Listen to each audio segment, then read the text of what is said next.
The first Kapitän that was actually changed, the 1951 to 1953 Opel Kapitän. The Kapitän that finally brought changes to the Kapitän lineup. It was a notable model in Opel's lineup, representing a blend of post-war design and engineering advancements. This period marked a transitional phase for the Kapitän, with updates that enhanced both its aesthetic appeal and performance. In March 1951, Opel introduced a refreshed Kapitän with subtle yet impactful design modifications. The front featured a more prominent front grille adorned with horizontal chrome bars, giving the car a more imposing and modern look. Chrome accents were generously applied, reflecting the era's fascination with bright work. The overall body lines remained smooth and rounded, consistent with the design language of the time. The biggest difference could be seen on the rear, as the car gained a lot in design over there. The car actually could be seen as a somewhat more modern looking limousine, as it somewhat had a trunk at this point. The car was very different with the previous generation Kapitän, and yet again was heavily influenced by American brands, such as Chevrolet with its 1949 to 1952 Chevrolet style line Deluxe, Buick with its 1949 to 1951 Buick Super and Roadmaster, and even Cadillac with its 1948 to 1950 Cadillac Series 62. Opel used these brands as inspiration, mostly because, just like Opel, these brands also were part of General Motors back then. The Kapitän also became more American-sized, as the Kapitän grew a good amount, as the dimensions of the vehicle increased approximately up to 4.72 meters in length and 1.72 meters in width, growing 9 centimeters in length and 7 centimeters in width, providing a spacious interior and a much bigger trunk, with its more external trunk than before, while still maintaining a sleek profile on the front and rear side. Inside, the Kapitän was designed to offer comfort and simplicity. The cabin could accommodate up to 6 passengers, thanks to its front and rear bench seats, and the dashboard layout was straightforward, featuring essential gauges and controls within easy reach of the driver. These gauges often even had a golden-like color. The dashboard actually still had the hints from the original Opel Kapitän from 1938. Such as the central clock the car featured, which actually kind of was the same as the 1938 to 1940 model. In May 1940, prior to this model, Opel had relocated the gear shifter from the floor to the steering column, a feature that continued in the 1951 to 1953 models, allowing for a more spacious front seating area, also becoming available for 3 passengers in the front.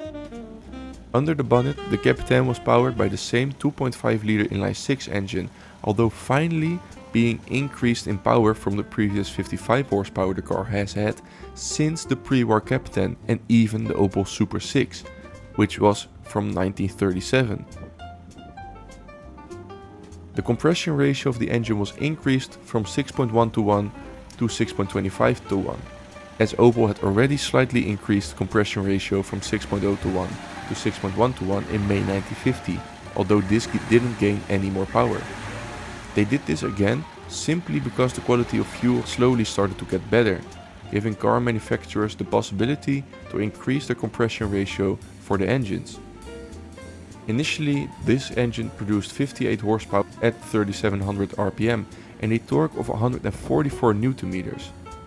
The setup allowed the car to reach a top speed of 133 km an hour, which was quite average at the time, and it was actually higher than the previous 126 km an hour top speed the previous model had. And also the 0 to 100 time was better, as it achieved 100 km an hour in about 26 seconds, 3.1 seconds faster than the 29.1 seconds the previous generation had. Fuel consumption wise, it actually was quite decent, with an average of approximately 10.5 liters per 100 kilometers given by Opel themselves. Between March 1951 and July 1953, Opel approximately produced 48,562 units of this Kapitän series. The car was only available as a 4-door sedan during this generation, and it was produced 18,075 times since March in 1951, 22,757 times in 1952, and 7,755 times up to July 1953, also being succeeded by the upcoming model this same year. While earlier models had offered various body styles, such as a cabriolet or a 2-door or even a 4-door, this generation also only had a 4-door limousine, and the 1951 to 1953 only was seen in this configuration. During these years, Kapitän actually decreased in price from 9,600 German marks in August 1951 to as low as 9,250 German marks.